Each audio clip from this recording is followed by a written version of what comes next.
Thank you for tuning into our podcast. We are coming to you from Chicopee, Massachusetts.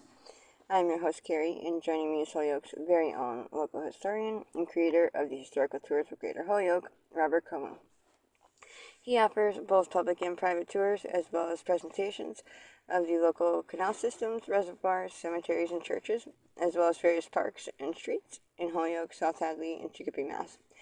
Now you actually lead these tours and give these presentations yourself, is that correct? That's right, and this is part of the third level canal. Today he'll be educating us on the Franklin paper mill. So tell us one of the early history of the Franklin. Okay, the Franklin paper mill is located on the third level canal. It's a very old paper mill started up by the Newton brothers. They were a family that started many mills, ran many mills, and financed many mills. And they started this one up. It was a maker of fine paper, like a lot of paper companies, but not all. Remember, there's cardboard companies, there's book companies, so forth. And so along the way, we're going to talk about how production was made at the Franklin and where exactly the Franklin is and what is at the Franklin now, because it still exists, even though it's a very old mill. Now, the brothers themselves, they tried to get lots of different mills going. Almost all of their mills that they actually ran are very different from one another. And that's because they wanted a variety. You don't have the same family run the same kind of mills. That would be silly.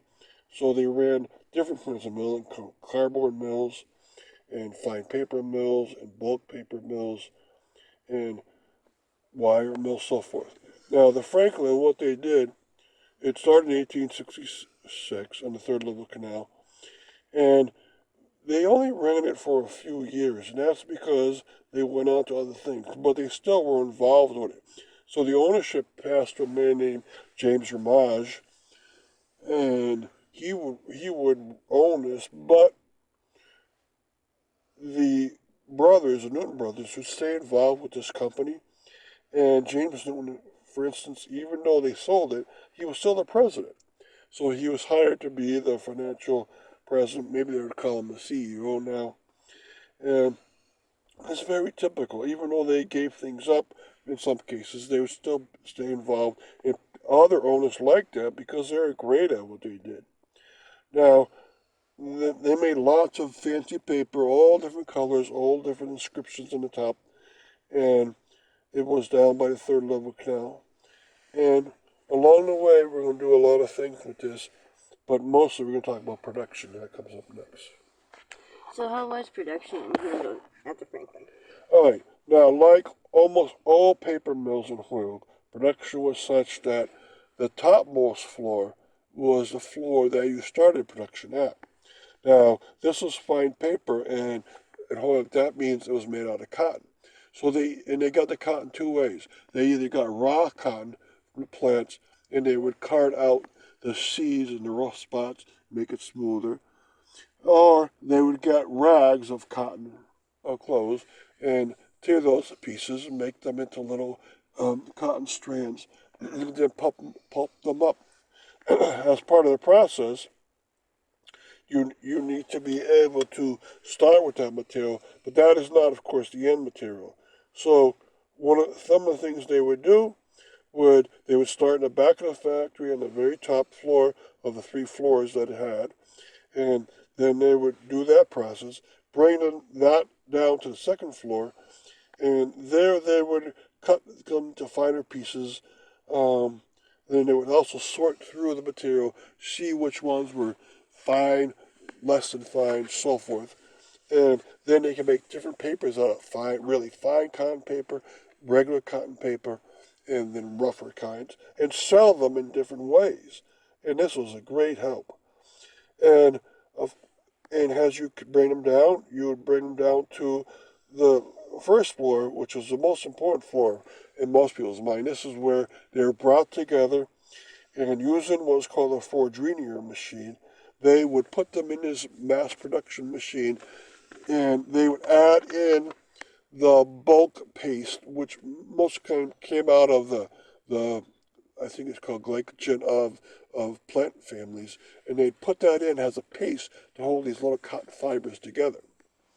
and then they'd work that to a certain size, and that means dimension. The Fordrinier machine would give it a certain dimension. And to get even further down to size, they'd use a calendar machine. And of course, in the basements, you had the steam engine, and you also had the turbines. Depending upon which year, pre 1895, you'd have to use most all turbines, but after that, you'd use a mix of coal and some water powered energy. All right, and then you need to have the supplies coming in on one side and going out the other, and that's what they did. And then they made their finished product, and this to the side there was the main rooms going in two wings inwards, but off to one of the sides you had the storage room, the drying room and then the finishing where they put color on it, lines, our stationery heads, and so it all worked out. And this was a very useful company to have. So quickly, before we continue with the rest of the interview, just to fill our listeners in, if you want to find out more information or sign up for any of his various tours, you can check out his website at holyokecanaltour.org. And there he has both videos of the various stops along each tour and also past and present photos of the historical sites throughout as well. And if you're interested in setting up a private tour, you can email him directly at bobcat4214, capital B, at yahoo.com. And they are perfect for fun and educational outdoor activities for the whole family or for your group parties, especially those special occasions and get-togethers. And they are also good just for getting outdoors for the day. So getting back to our interview, where is the Franklin located? Okay, the Franklin is located on the third level canal. This canal has the biggest drop of water, so it has the potential to have the most energy. So this is an energy-rich environment. 30-foot drop onto these turbines. And so they could do a lot here, and they did. A lot of cardboard mills are there in special, not only the rough cardboard, but the fine cardboard too. And you had this Franklin and Union paper mills down there, and they could do a lot. They could really produce a lot of energy, thus a lot of Fordrinier machines, and they had two big ones in this Franklin. And it was very close to um, the other two mills owned by Newton Brothers, which were the Chemical and the Newton. It was also close to the Springfield Blanket Company, and also close to the Union paper mill, which was right alongside. Now the Franklin was, if you look in at the third level canal towards the east, you see entry point for the water to go to the Connecticut River. And the Franklin was right to the left of that. And the building is still there. It hasn't gone away. Of course, it's changed ownership a lot. But it was at a place that had a lot of things happening with this big spillway of all the canal's water going back into the Connecticut River. So, and that's why very early on they went to this location. Now, of course, through the years it would change. It would start to use more electricity. It would change ownership many times over.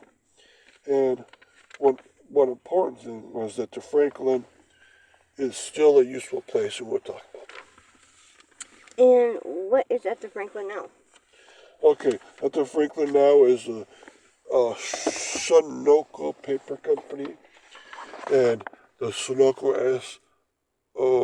SONOCO is a recycler of paper. So they don't actually make the paper pulp there anymore. They recycle it into products that act as support for other items shipped inside cardboard boxes.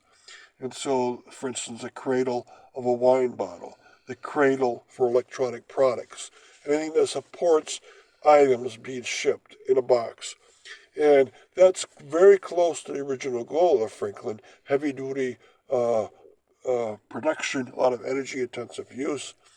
And by the end, they made a lot of production because of dropping a mill. It still happens there. The snorkel is very energy intensive, and they make lots of products. And thank you, Robert, for educating us on your tours. I want to thank our listeners for tuning in. And you can tune into a large selection of other podcasts and much more at his website. Again, that's holyokecanaltour.org. And again, you can email him directly for private tours or to inquire about anything else at bobcat4214, capital B, at yahoo.com. And be sure to keep an eye out for his upcoming 2024 season tours and more as they become available. Thank you for tuning in.